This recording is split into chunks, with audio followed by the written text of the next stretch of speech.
Good morning. This is Rolima Benjikar in Accounting Today News. And this is Juliana Custode.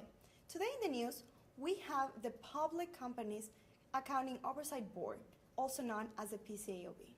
After the Enron and WorldCom scandal, Congress created the PCAOB. They oversee the audits performed in publicly registered companies. The main purpose of the organization is to protect the investors and the general public interest by presenting accurate and independent audit reports.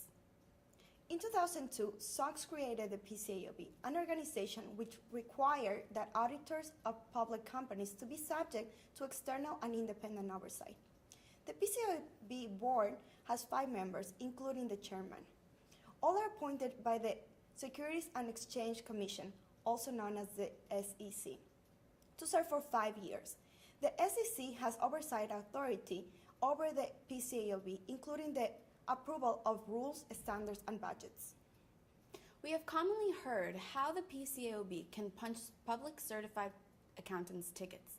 The following is a developing story of how the PCAOB has sanctioned 5 auditors for not following the rules of independence and proper audit procedures.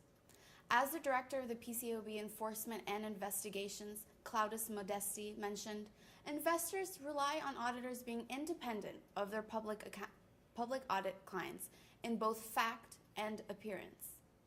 This past Wednesday, auditors from Bradford Company and Samin and Martin have been punished by the PCAOB, either for providing other services for the firm while being part of the audit engagement team, or violations on the independence matter described in the AICPA Code of Professional Conduct. In addition, the PCAOB recently released a statement that they approved the reorganization of the auditing standards. They will reorganize them in a logical way so users can navigate through the standards more easily. The PCAOB chairman, James Doty, said, "The standards will be organized by topics that generally follow the flow of the audit process, making their use easier and more efficient for auditors."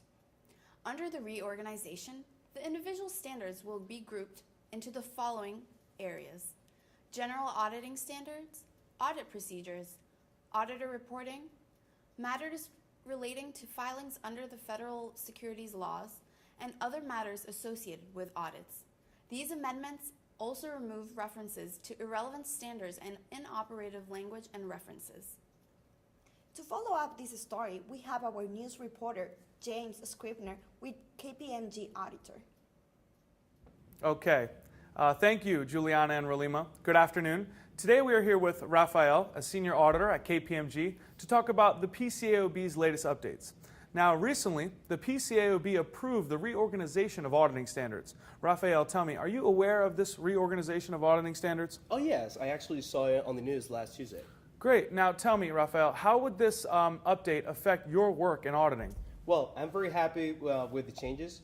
It is easier to navigate through the standards. For example, if I need to know about the standards on reporting, I just need to go to the auditor reporting section. Also, the PCAOB will remove references to irrelevant past standards and language. Great. Now, tell me, Rafael, do you believe that most accountants will be satisfied with this change and reorganization?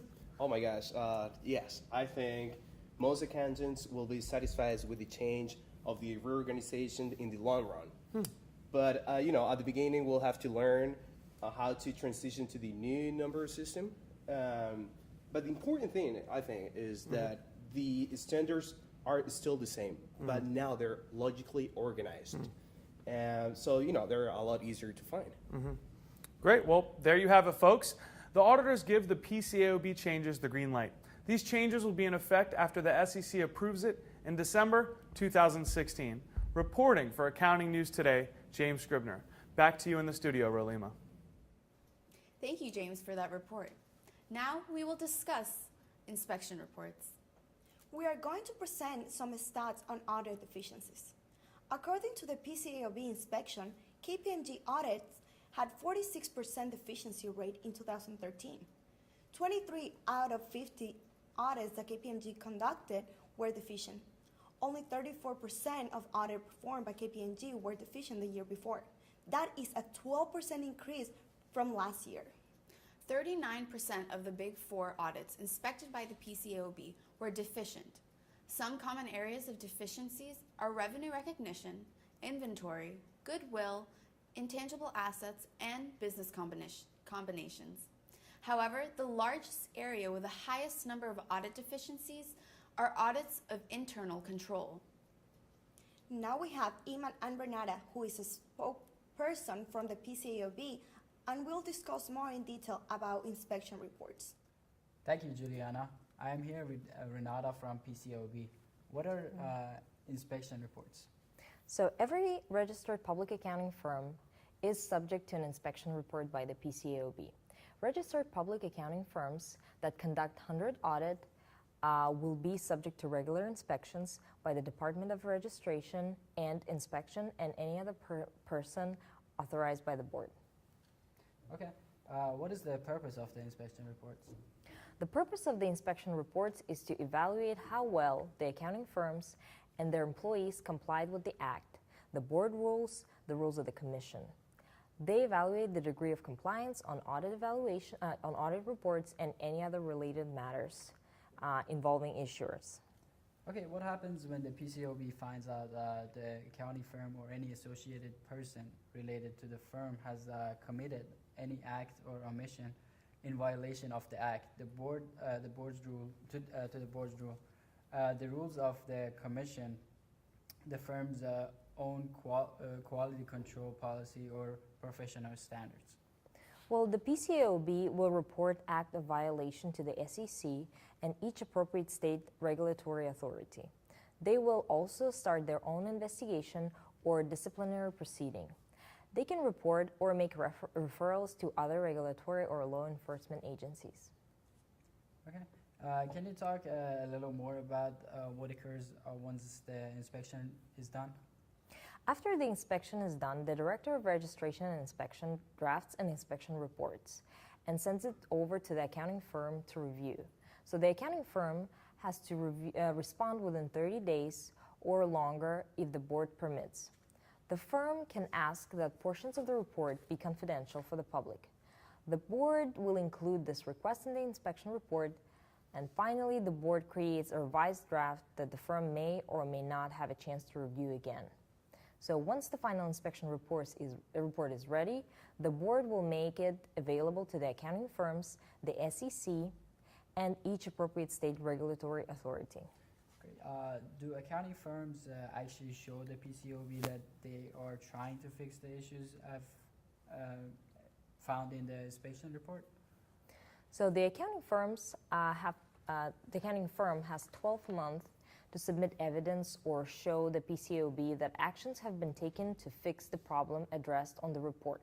So the Director of Registration and Inspections will review and evaluate these changes. Then when evaluating these changes, the Director will decide if the changes are satisfactory or not. So if they are, the board will notify to those that submitted the final inspection report to. If the changes are not satisfactory, the board will make those defects public upon 12-month period mentioned before. So the PCAOB can publish summaries and reports about the procedures, findings, and results of various inspections. They can discuss the defects in quality control, but will not specify the firms that they relate to. But they will not, yeah.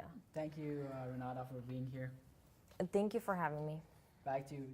Thank you for watching Accounting News today. And we look forward to seeing you next time.